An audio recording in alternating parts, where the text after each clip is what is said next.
मादी दुनिया 9 जामे तिर्मिज़ी नंबर 2346 में मौजूद हदीस में हुजूर नबी अकरम सल्लल्लाहु अलैहि वसल्लम ने ये नसीहत फरमाई कि जो शख्स सुबह उठता है वो खतरे से महफूज, तंदुरुस्त और दिन भर का खाना खाता है, गोया दुनिया उनके लिए जमा हुए।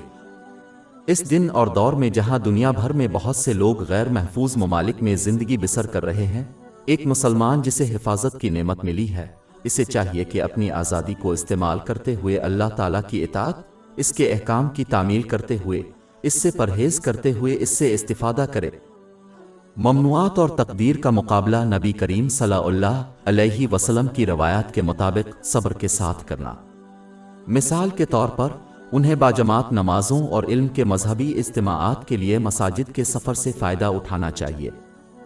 इसके अलावा मुसलमानों को चाहिए कि वो अपने अकीदे से बालातर होकर इस एहसास तहफ़्फ़ुज़ को दूसरों तक पहुँचाएँ ताकि पूरा मुआशरा ख़तरे से महफूज रहे। दरहकीकत सुनन निसाई नंबर 4998 में मौजूद हदीस के मुताबिक कोई शख्स उस वक्त तक सच्चा मुसलमान या मोमिन नहीं हो सकता जब तक कि वो अपनी ज़बानी और जिस्मानी अजियत को किसी शख्स और उसके माल से दूर ना रखे।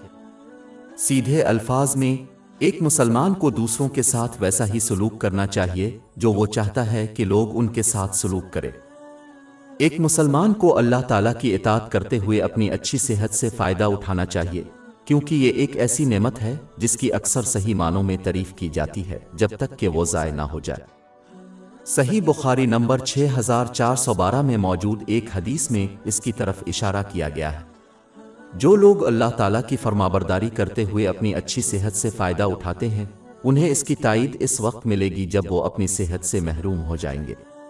मिसाल के तौर पर, बीमार होने वाले को वही अमाल सालेहा करने का सवाब मिलेगा जो वो सेहतमंद होने के वक्त करते थे, चाहे वो अपनी बीमारी की वजह से इन्हें मजीद ना करे। इमाम बुखारी रहमतुल्लाह अलैहि की हदीस अल-मुफ़रद नंबर 500 में उसकी नसीहत की गई है। लेकिन जो लोग अपनी अच्छी सेहत से इस्तिफादा करने में नाकाम रहते हैं, उन्हें ये ताईद हासिल होने का इम्कान नहीं है।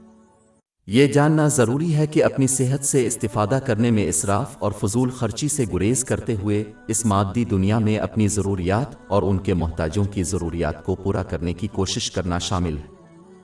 किसी शख्स की बड़ी परेशानियों में से एक उनका रिज़्क है। एक मुसलमान को याद रखना चाहिए कि ये ज़मीन आसमानों और ज़मीन की तख्लीक से 50,000 साल पहले उनके लिए मुख्तस की गई थी। इसकी तस्दीक सही मुस्लिम नंबर 6748 में मौजूद एक हदीस से होती है। रोज़ाना रिज़्क हासिल करने वाले को चाहिए कि वो अपने दूसरे फ़राइज़ में मशगूल हो और बग़ैर किसी ज़ोर के कल के लिए मंसूबा बनाए, क्योंकि उनका रिज़्क यकीनी है।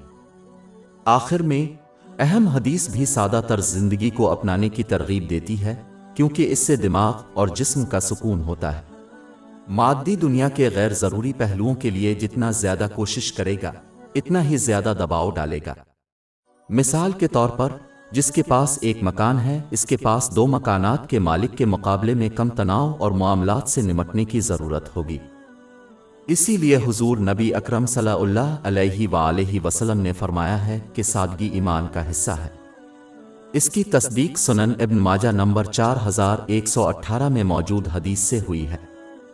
हमारी वेबसाइट www.sheikhpod.com पर 400 से ज़्यादा मुफ्त e-books, audio books, infographics, podcast और ब्लॉग दस्तयाब है।